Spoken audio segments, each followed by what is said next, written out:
آج میں ایک چیز آپ کو بتانا چاہ رہا ہوں کہ یہ کوئی نئی چیز نہیں ہے جو ہو رہی ہے آج دنیا میں، یہ پھیلنے والی ہے اور قیامت کے قریب ہم آ چکے ہیں۔ ہو سکتا ہے دنیا پوری جنگوں کے لپیٹ میں ہو، جو رسول پاک صلی اللہ علیہ وسلم نے ارشاد فرمایا قتل اتنا بڑھ جائے گا کہ 100 لوگ ہوں تو 99 مر جائیں گے، ایک بچ جائے گا۔ قتل اتنا بڑھ جائے گا، یہ جنگ کی آگ ہو سکتا ہے آس پاس سب پھیل جائے، جس کی وجہ سے اس وبا میں، اس بلا میں سب ملوث ہونے لگ جائیں گے۔ اور ایک بات یہ بھی یاد رکھو، چاہے جیسی بھی حکومت ہو، تاریخ پوری اٹھا کر کے دیکھنا، ظلم کے بعد جو غرور و تکبر میں آ کر فرعون بننے کی کوشش کرتا ہے، اس کا انجام اللہ تعالیٰ بہت بھیانک فرماتا ہے۔ برادران ملت اسلامی، السلام علیکم ورحمۃ اللہ وبرکاتہ۔ الحمدللہ الحنان المنان الذي خلق الإنسان وعلمه البيان، والصلاة والسلام على رسوله سيد الإنس والجان وعلى آله وأصحابه ذوي الخير والإحسان، أما بعد فأعوذ بالله من الشيطان الرجيم، بسم الله الرحمن الرحيم۔ وضربت عليهم الذلة والمسكنة وباءوا بغضب من الله، ذلك بأنهم كانوا يكفرون بآيات الله ويقتلون النبيين بغير حق، ذلك بما عصوا وكانوا يعتدون، صدق الله مولانا العظيم۔ بارگاہ رسالت مآب صلی اللہ علیہ وسلم میں درود پاک کا ہدیہ پیش کر لیں۔ اللہم صل علی سیدنا و مولانا محمد معدن الجود والکرم وآلہ واصحابہ الکرام وابنہ الکریم وبارک وسلم صلاة دائمة سرمدا ابدا۔ اقبال نے کہا ہے، ستیزہ کار رہا ہے ازل سے تا امروز، شرار ابو لہبی سے چراغ مصطفی۔ مطلب یہ ہے کہ شروع کے دنوں سے ہی اس کائنات میں، اس دنیا میں ایک معرکہ چلتا آ رہا ہے۔ معرکہ مطلب جنگ، مقابلہ۔ وہ کس چیز کا ہے؟ اقبال کہتا ہے ستیزہ کار رہا ہے ازل سے تا امروز، شروع سے لے کے آج تک ایک مقابلہ چلتا آ رہا ہے۔ وہ مقابلہ کس کا ہے؟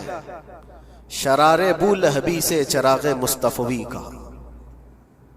مصطفیٰ کریم صلی اللہ علیہ وسلم کی چراغ کی روشنی کا مقابلہ ابو لہب کی شرارتوں کے ساتھ۔ تو ایک تو یہ کہ استعارہ ہے، اس سے پہلے بھی فرعون و موسیٰ کا، نمرود و ابراہیم کا علیہم السلام، یہ مقابلہ اس روئے ارضی پر چلتا رہا اور حق و باطل کے معرکے ہوتے رہے اور ہوتے بھی رہیں گے۔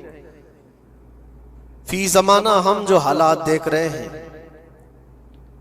پوری دنیا میں، آج جنگوں کے حالات جو پیش کیے جا رہے ہیں، لوگ تو اب یہ خبریں ایسے سن رہے ہیں، کسی کے ہاں بم گرنے کی، میزائل گرنے کی، تو ایسا لگ رہا ہے جیسے بچے پٹاخے پھوڑ رہے ہیں۔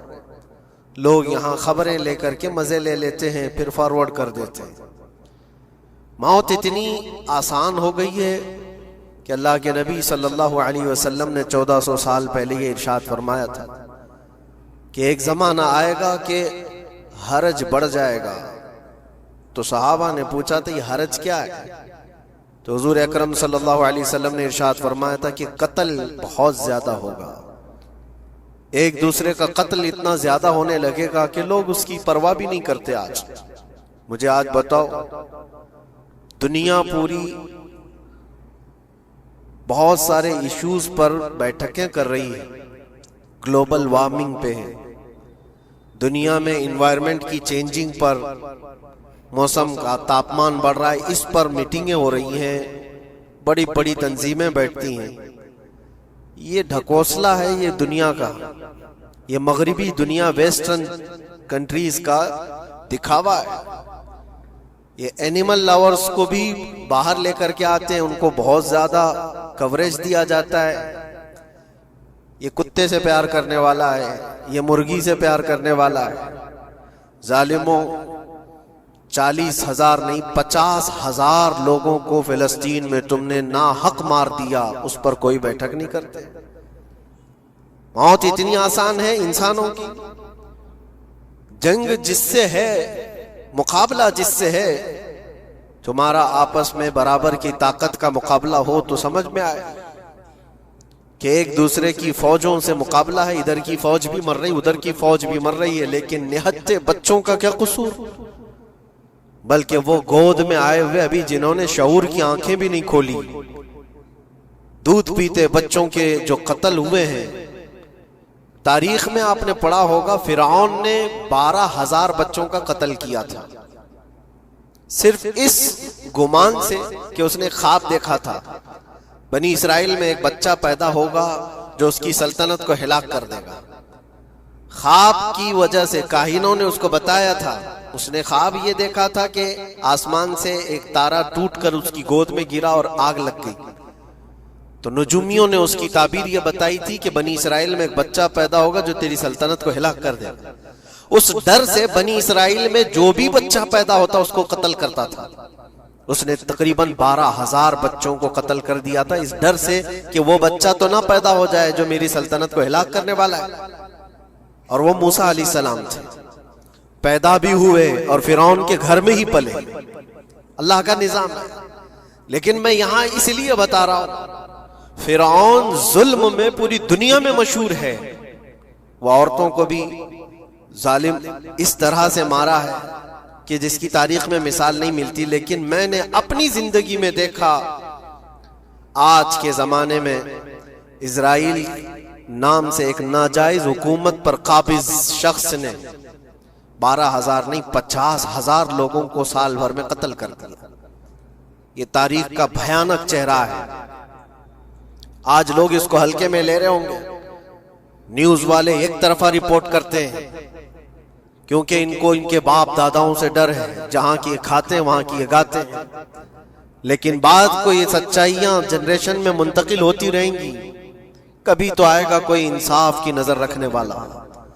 اور انسانیت کا قتل کتنا بڑا قتل ہے، ایک شہر کے 50,000 لوگوں کو قتل کر دینا، اور ایسے کہ وہاں کی عمارتیں پورے راکھ کے ملبے میں چلی گئی، صدیاں لگ جاتی ایک شہر کو بسنے میں، ایک گھر کو بنانے میں آدمی کی اپنی زندگی گزر جاتی ہے۔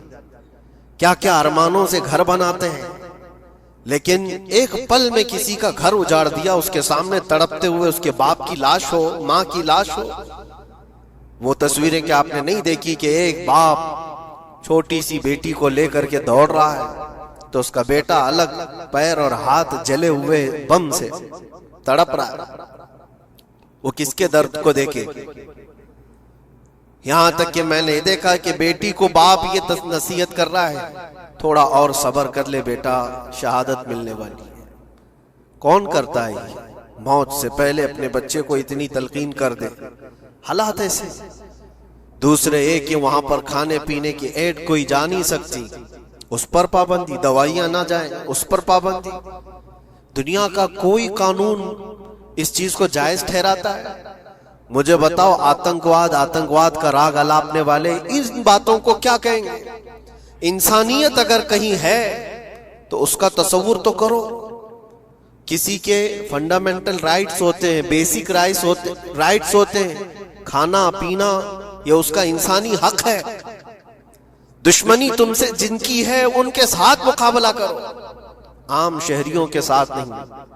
مخبر صادق رسول اکرم صلی اللہ تعالی علیہ وسلم کی تعلیمات دیکھو، جہاد کو لے کر جو پروپیگنڈا تم پھیلاتے ہو اور ہر چیز کو جہاد کا لفظ دے کر کے ایک ایسا نیریٹو کریٹ کرتے ہو کہ لوگوں کے دماغ میں ایک پروپیگنڈا پھیل جائے۔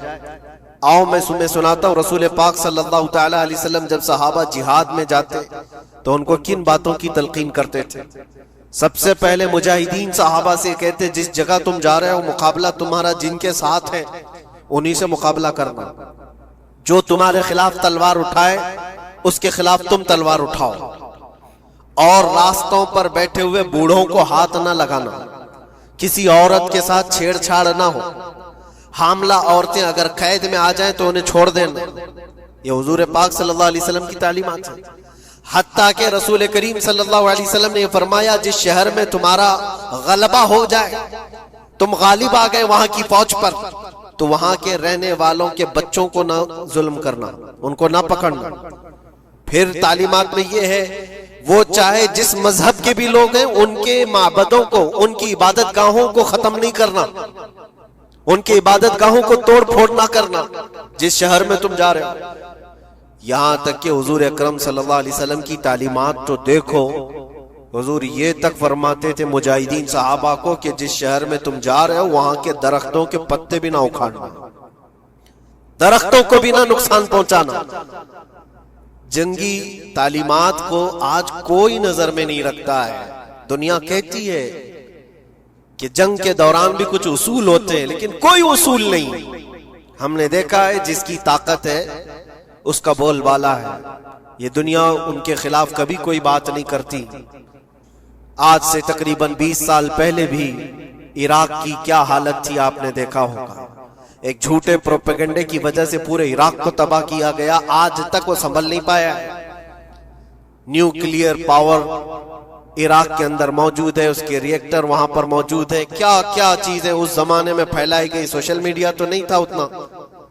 دنیا نے یہ مان لیا کہ ہاں دادا کہہ رہا ہے تو ہوگا، اور حملہ کیا اسی بنیاد پر۔ 20 سال ہو گئے، آج تک عراق میں کوئی نیوکلیئر پاور پلانٹ نہیں نظر آیا، کہیں نہیں۔ ایک جھوٹے پروپیگنڈے کی وجہ سے وہاں کے کتنے لاکھ لوگوں کو بے گھر ہونا پڑا ہے پتہ ہے۔ کچھ جگہ ایسی ہیں جہاں بم برسائے گئے، آج تک وہاں کوئی سبزہ نہیں اگتا، کوئی وہاں پر فصل نہیں ہوتی۔ میں نے خود اپنی آنکھوں سے دیکھا ایک نیا میدان جس پہ لوگ فٹ بال کھیلتے تھے، چند سالوں کے بعد دیکھو تو پورا میدان قبروں سے بھرا ہوا ہے، قبریں ہیں وہاں پر، پوری قبریں۔ لوگوں کو جنازہ اٹھانے کے لیے لوگ نہیں ملتے، موت اتنی عام کر دی گئی تھی۔ ان باتوں کو کوئی کہتا ہے؟ آپ نے سنا کبھی ابو غریب جیل کے متعلق؟ قیدیوں کے ساتھ جو وحشیانہ سلوک کیا ان گوروں نے، اللہ کی پناہ، بہت سخت قسم کے، دنیا میں بدنام زمانہ جیل اس کو کہا جاتا ہے۔ ہر طرح کی وہاں پر قیدیوں کے ساتھ آزمائشیں ہوئی، ہر طرح کی، ان پر کتے چھوڑ دینا، ان کی شرمگاہیں کاٹنا، ان پر پیشاب کرنا، ہر چیز جو انسانیت سوز ہے، انسانیت کو جلا دینے والی، یہ ساری حرکتیں کی گئی۔ دنیا خاموش ہے اس سلسلے میں۔ کیوں؟ سپر پاور کے 1000 گنا بھی ہضم کر لیے جاتے ہیں۔ چھوٹا ملک یا غریب آدمی کوئی بات کرے تو سارے اس پر ٹوٹ پڑتے ہیں۔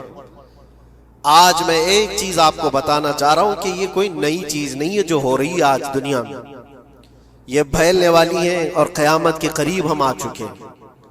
ہو سکتا ہے دنیا پوری جنگوں کے لپیٹ میں ہو، جو رسول پاک صلی اللہ علیہ وسلم نے ارشاد فرمایا قتل اتنا بڑھ جائے گا کہ 100 لوگ ہوں تو 99 مر جائیں گے، ایک بچ جائے گا۔ قتل اتنا بڑھ جائے گا، یہ جنگ کی آگ ہو سکتا ہے آس پاس سب پھیل جائے، جس کی وجہ سے اس وبا میں، اس بلا میں سب ملوث ہونے لگ جائیں گے۔ اور ایک بات یہ بھی یاد رکھو، چاہے جیسی بھی حکومت ہو، تاریخ پوری اٹھا کر کے دیکھنا، ظلم کے بعد جو غرور و تکبر میں آ کر فرعون بننے کی کوشش کرتا ہے، اس کا انجام اللہ تعالیٰ بہت بھیانک فرماتا ہے، بہت بھیانک انجام ہوتا ہے۔ اب کے ظالم بھی اپنے انجام کے بہت قریب آ چکے، انہوں نے ظلم اتنا کیا ہے، وہ بچوں کی آہیں، وہ عورتوں کی چیخیں کیا بارگاہ رب العزت میں نہ پہنچی ہوں گی؟ رب تبارک و تعالیٰ خود فرماتا ہے سَيَعْلَمُ الَّذِينَ ظَلَمُوا أَيَّ مُنْقَلَبٍ يَنْقَلِبُونَ، ان قریب ظالم یہ دیکھ لیں گے کہ کس پلٹی میں اللہ تعالیٰ انہیں گرانے والا ہے۔ جو جال وہ اپنے دشمنوں کے لیے بنتے ہیں، اللہ تعالیٰ اسی جال میں ان کو پھنساتا ہے۔ آج دیکھنا آپ، تاریخ کی سچائیاں آپ کو اس بات کا جواب دیں گی۔ ظالم یہ سمجھتا ہے کہ میں خدا کے برابر ہو چکا، مجھے کوئی بھی ہلاک نہیں کر سکتا، اللہ تعالیٰ فرماتا ہے اینما تکونوا یدرککم الموت ولو کنتم فی بروج مشیدہ، تم مضبوط قلعے میں کیوں نہ بیٹھے ہو، موت تمہارے پاس آ کر پکڑ لے گی۔ اور رب تبارک و تعالیٰ کے لیے کوئی چیز ناممکن ہے۔ لوگ آج ہوا بناتے ہیں کہ ایئر ڈیفنس سسٹم اتنا بڑا ہے کوئی کچھ نہیں کر سکتا، ایک چھوٹے سے پدے سے ایک ناجائز کنٹری کو محفوظ دکھانے کے لیے دنیا پتہ نہیں کیا کیا باتیں وائرل کرتی ہے۔ اسرائیل کے پاس آئرن ڈوم ہے، ایئر ڈیفنس سسٹم اتنے بڑے ہیں، کوئی نہیں آ سکتا۔ وہ خدا ہے؟ کوئی خدا ہے؟ لیکن دنیا آج دیکھ رہی ہے، بہت ساری چیزوں کو دیکھ رہی ہے۔ مجھے یہاں پر کسی کے سلسلے میں نہیں کہنا ہے، لیکن ایک بات کہنا ہے کہ نشہ میں چور، گھمنڈ میں چور جو بندہ ہوتا ہے، اللہ تعالیٰ کبھی اس کو مچھر سے بھی ہلاک کرتا ہے۔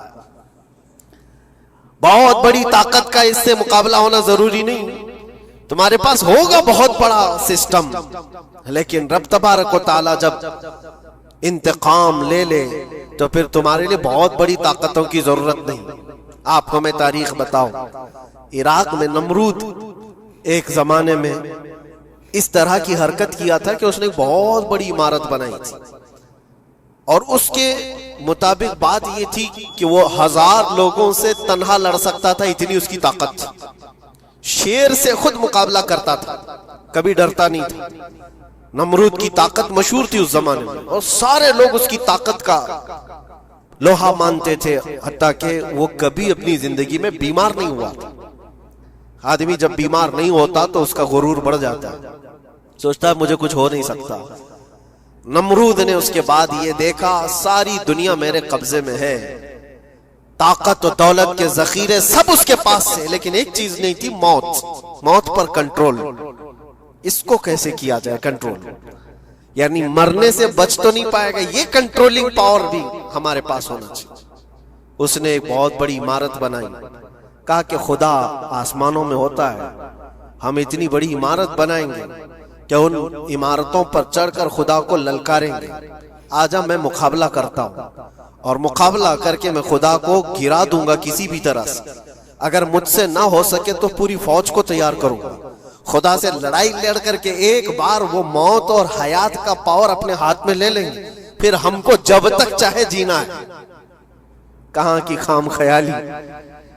لیکن اس نے بنایا، پوری دنیا بھر سے لوگوں کو جمع کیا، سب کی زبان ایک بنایا، سب کی کرنسی ایک بنایا، ساری اس پوری دنیا کے لوگ اس کی فوج میں، سب کو یہ باور کرانا شروع کیا کہ ہماری لڑائی ہے دنیا سے نہیں، ہماری لڑائی کریٹر سے، خالق سے۔ ہم اس سے پاور چھین لیں گے ایک بار، اور پھر اپنے ہاتھ میں موت و حیات کا کنٹرول رکھیں گے۔ جس کو جتنی لمبی عمر چاہیے میں دوں گا، جس کو جب تک جینا ہے میں دوں گا، ازل سے لے کر ابد تک۔ یہ سارے خیالات اس کے تھے، اور اس نے جمع کیا، عمارت بھی بنایا، فوج بھی تیار کیا۔ کیا رب تبارک و تعالیٰ یہ نہیں دیکھ رہا تھا؟ اس کی تیاری، اس کا جمع کرنا، اس کی عمارت بنانا، بہت دنوں تک یہ سب کام چلتا رہا۔ رب تبارک و تعالیٰ کسی سے غافل نہیں، دلوں میں گزرنے والے حالات سے بھی بے خبر نہیں، لیکن بندے کو رب تبارک و تعالیٰ ڈھیل دیتا ہے۔ قرآن میں رب تعالیٰ فرماتا ہے وَلَا يَحْسَبَنَّ الَّذِينَ كَفَرُوا أَنَّمَا نُمْلِي لَهُمْ خَيْرٌ لِأَنفُسِهِمْ إِنَّمَا نُمْلِي لَهُمْ لِيَزْدَادُوا إِثْمًا۔ کافر جو ان کو ڈھیل ملی ہے یہ نہ سمجھیں کہ ہم نے جو ان کو چھوڑ رکھا ہے ان کے لیے بہتر ہے، بلکہ اس لیے ہم چھوڑ رکھیں کہ وہ اور زیادہ کریں، اور زیادہ کریں، لیزدادوا اثما ولہم عذاب مہین، پھر ہم ذلت والا عذاب انہیں دینے والے ہیں۔ یہ مت سمجھ لو کہ رب تبارک و تعالیٰ ان سب چیزوں سے بے خبر ہے۔ نمرود اتنا سب کرتا رہا، اللہ نے اس کو چھوڑ رکھا، بنا لے لمبی عمارت، بنا فوج بھی بنا لی، ساری چیزیں بنا لیا، مقابلے کے لیے اس نے دن بھی طے کر لیا۔ اس کے بعد اس کو خدا سے لڑائی لڑنی تھی، کہاں خدا تک پہنچنے کی بات، لیکن بندہ جب غرور و تکبر میں آتا ہے تو وہاں تک بھی سوچتا ہے، اسے موت پر کنٹرول حاصل کرنا تھا، بس یہ ایک چیز تھی۔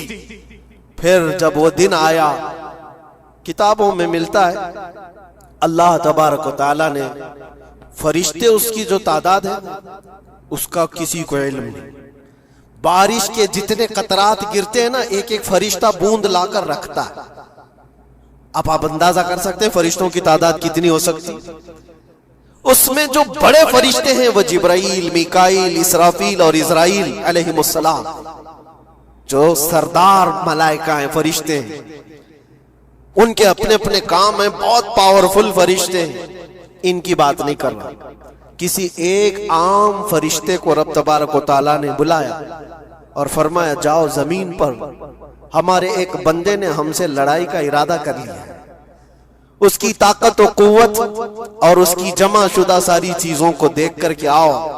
وہ فرشتہ زمین پر آیا. جس جگہ پر اس نے یہ سب جمع کیا تھا، فرشتہ اتر کر صرف اپنے پیر ہلایا تھا، پوری عمارت بھسم ہو گئی. کچھ نہیں کیا تھا، اس کی بنائی ہوئی عمارت بھسم ہو گئی. جتنی فوج جمع کیا تھا سب کیڑے مکوڑوں کی طرح مر گئے اور سب کی زبانیں مختلف ہو گئی، کوئی ایک دوسرے کو پہچان نہیں پا رہا. یہ منٹوں کی بھی بات نہیں تھی، سیکنڈوں کی بات تھی. فرشتہ واپس چلا گیا. نمرود کا زوال ہو گیا، ختم ہو گیا. یہ تاریخ کی ایک بات ہے اور یہ روایت ہم اپنی کتابوں میں نہیں رکھتے. یہ روایت یہودیوں کی کتابوں سے ہی ہے. یہودی اس بات کو یقین کرتے ہیں اور اسی وجہ سے اس بات پر وہ دوبارہ عمل کرنے کے لیے پھر کوشش میں ہے. نیو ورلڈ آرڈر جو کہا جاتا ہے، پوری دنیا کو اکٹھا کرنا، ایک کرنسی بنانا، ایک لینگویج پر لانا اور سب کو ملا کر کے ایک طاقت حاصل کرنا، سپیس پر جانا اور پھر وہی چیزیں دہرانی جا رہی ہے. دنیا وہی چیز ایک دوبارہ بار ٹرائی کرنا ہے، جس کے لیے آپ کو پتہ ہے یہ چھوٹی سی قوم پوری دنیا پر کنٹرول حاصل کرنے کے کیسے کیسے خواب دیکھتی. اگر آپ جائیں، اسلام دشمنی تو ان کی پرانی ہے، لیکن یہ جو 50,000 لوگوں کا قتل ہے یہ صرف اور صرف ان کے اپنے ایک چھوٹے مقصد کے لیے. ہو سکتا ہے بہت ساری باتیں ہوں. غزہ پٹی ایک ہی علاقہ بچا ہوا ہے فلسطین کا، باقی سب تو یہ قبضہ کر چکے. 1947 کے بعد، 48 کے بعد چھوٹا سا حصہ جو باقی غزہ پٹی جس کی 20 لاکھ کی آبادی، اس علاقے پر اتنی زیادہ کیوں کرورتا ہے؟ کیوں؟ باقی سب جگہ پر اور بھی دیگر جگہ پر، یروشلم میں، ویسٹ بینک میں، کئی جگہوں پر مسلمان آباد ہیں. یہ غزہ کے لیے کیوں اس قدر سختیاں ہیں؟ دنیا کو بتانے کے لیے تو یہ ایک آتنکواد جماعت ہے حماس، جس کا مقابلہ کرنے کے لیے ہم یہ حملے کر رہے ہیں. لیکن آج تک یہ دنیا کو بتا نہیں سکے کتنے حماسیوں کو قتل کی، کتنے حماس کے لوگ پکڑے گئے، کتنوں کو مارا گیا. چند ہوں گے، لیکن اس کے بدلے میں جو بھاری قیمت چکائی ہو غزہ کے نہتے لوگوں نے، 50,000 لوگوں کا قتل، یہ تو ریکارڈ پہ دکھ رہا ہے. باقی اللہ عالم، باقی کتنے ہیں جن کی تعداد مل نہ سکی ہو. بعض دانشوروں نے یہ بھی بتایا اس کو صرف اور صرف ایک کینل بنانا ہے جو دنیا کی ٹریڈنگ پر قبضہ حاصل کرنے کے لیے. جو سوئس کینال ہے ایجپٹ کا، جس سے میڈیٹرین سی سے لے کر کے گزرتے ہیں، 2 سمندروں کو جوڑنے کے لیے ایک کینل ہے مصر میں، ایجپٹ میں، جہاں سے ایجپٹ ہر گزرنے والے جہاز سے ٹیکس لیتا ہے، ہر گزرنے والے جہاز سے ایک بھاری قیمت لیتا ہے، جس سے ٹریڈنگ پر اثر بھی رہتا ہے. اور جب وہ چاہے بند کرے، 2 مرتبہ اس نے بند بھی کیا تھا تاریخ میں 1950 کے بعد. اور یہ خواب دیکھتا ہے اسرائیل کہ ہم اپنی ہی جگہ سے ایک کینل بنا لیں تقریباً 300 کلومیٹر، جس کے لیے اس کو غزہ حاصل کرنا بہت ضروری ہے. یہ بعض لوگوں کی اپنی تحقیق ہے. تو کیا کوئی اپنے مفاد کا حاصل کرنے کے لیے 50,000 لوگوں کا قتل کر سکتا ہے؟ دنیا کو یہ بھیانک چہرہ بھی تو معلوم ہونا چاہیے. اگر ان کو کوئی راستہ بنانا ہے تو اس کے لیے انسانیت کا قتل کرنا. میں آپ کو ایک بات عرض کیے دیتا ہوں، قرآن پاک نے جو فرمایا وہ حق ہے، 100% حق ہے. اللہ نے فرمایا، میں نے خطبے کے بعد جو آیت پڑھی، وَضُرِبَتْ عَلَيْهِمُ الذِّلَّةُ وَالْمَسْكَنَةُ، اللہ فرماتا ہے ان پر ذلت اور غربت لکھ دی گئی. کس پر؟ یہودیوں کے متعلق. وَبَاءُوا بِغَضَبٍ مِّنَ اللَّهِ، اور اللہ کے غضب میں رہیں گے وہ ہمیشہ. آپ سورہ فاتحہ میں پڑھتے ہیں نا غیر المغضوب علیہم ولا الضالین. مغضوب کا مطلب کیا ہے؟ جن پر اللہ کا غضب ہوا، اور وہ یہود قوم ہے. قرآن پاک کی میں آپ کو بات بتا رہا ہوں. اور اللہ تعالیٰ فرماتا ہے وجہ کیا ہے؟ ذالک بانہم کانوا یکفرون بآیات اللہ، وہ اس لیے کہ اللہ کی نشانیوں کو ٹھکراتے ہیں. ویقتلون النبیین بغیر حق، اور اللہ کے نبیوں کو ناحق قتل کرتے ہیں. اب دنیا کو یہ افسوس ہو رہا ہوگا، جیسے میں نے ابھی بتایا 50,000 لوگوں کا قتل وہاں کر دیا. ایران میں گھس گیا، شام میں گھس گیا، لبنان میں گھس گیا، ہر جگہ مار مار مار اور لوگوں کا قتل. میرے عزیزو، یہ تو عام لوگوں کا قتل ہے، اور قرآن یہ کہتا ہے یہ وہ قوم ہے جو اللہ کے نبیوں کو قتل کرتی تھی. اور تاریخ میں ہے تقریباً 10,000 نبیوں کو انہوں نے قتل کیا ہے. 10,000 نبیوں کو انہوں نے قتل کیا ہے، صرف اپنی من مانی بات نہ پائے جانے کی وجہ سے. حضرت زکریا علیہ السلام کی بات معلوم ہے، یہ تو بیت المقدس کے متولی تھے. زکریا علیہ السلام بیت المقدس کے امام تھے، جن کا ذکر ہے قرآن پاک میں. حضرت زکریا علیہ السلام کے پیچھے یہی قوم جو ان کی امت میں تھی، یہودیوں کے لیے بھی وہ مقدس نبی تھے. لیکن ان ظالموں نے حضرت زکریا علیہ السلام کو دشمنی میں رکھ کر کے ایسا قتل کیا تھا. اللہ اکبر. زکریا علیہ السلام ان سے بھاگ کر کے نکلے تھے، اور ایک درخت کو جا کر کہا اے درخت کھل جا، میں تجھ میں آتا ہوں. درخت کھل گیا، حضرت زکریا علیہ السلام اس میں اندر چلے گئے، درخت پھر بند ہوا. تاریخ میں موجود ہے. ابلیس لعین نے، شیطان مردود نے یہودیوں کو راستہ بھی بتایا اور درخت بھی بتایا کہ اس کے اندر زکریا چھپے ہوئے، اس کے اندر زکریا ہے. یہودیوں نے تیز آری لے کر کے درخت کو اوپر سے کاٹنا شروع کیا کہ درخت کے 2 ٹکڑے ہوں گے تو زکریا علیہ السلام تک بھی پہنچ جائیں. انہوں نے آری سے کاٹتے کاٹتے کاٹتے ان کے سر تک پہنچا دیا. اور جب حضرت زکریا علیہ السلام کو اپنے سر کے اوپر سے کٹنے کی آواز آنے لگی تو اب سوچا کہ اب یہ آری سے پورا کٹ جائے گا. اللہ تعالیٰ کی طرف سے ندا آئی اے زکریا صبر کر لو، اگر تم اس پر آواز نکالو گے تو صبر والوں میں سے تمہارا نام نکل جائے گا. یہاں تک کہ تاریخ میں ہے وہ یہودیوں نے آری سے کاٹتے کاٹتے حضرت زکریا علیہ السلام کے سر کو چیر دیا اور جسم کے 2 ٹکڑے ہو گئے. اللہ کے نبی خاموش رہے، صبر کر کے رہ گئے. ان کے بیٹے یحییٰ علیہ السلام نے یہودیوں کے ایک گورنر یا بادشاہ کو یہ کہا تھا کہ ایک نکاح میں 2 بہنوں کو رکھنا جائز نہیں. اس نے 2 بہنیں ایک ساتھ اپنی زوجیت میں رکھا تھا. صرف اتنی بات پر حضرت یحییٰ علیہ السلام صرف 33 سال کے جوان تھے. اس یہودی ظالم نے یحییٰ علیہ السلام کے سر کو کاٹ کر کے برتن میں لا کر ناشتے میں رکھا تھا. اللہ کے نبی کی بات کر رہا ہوں. اللہ کے نبی کے سر کو کاٹ کر تشت پہ رکھا تھا. لیکن تاریخ کی سچائیاں بتاتی ہیں کہ وہ کٹے ہوئے سر سے یحییٰ علیہ السلام بولتے تھے اے ظالم، اب بھی میں کہتا ہوں ایک نکاح میں 2 بہنوں کو رکھنا حرام ہے، حرام ہے. یہ اللہ کے نبیوں کی زندگی میں بتا رہا ہوں جن کے ساتھ انہوں نے کی. عیسیٰ علیہ السلام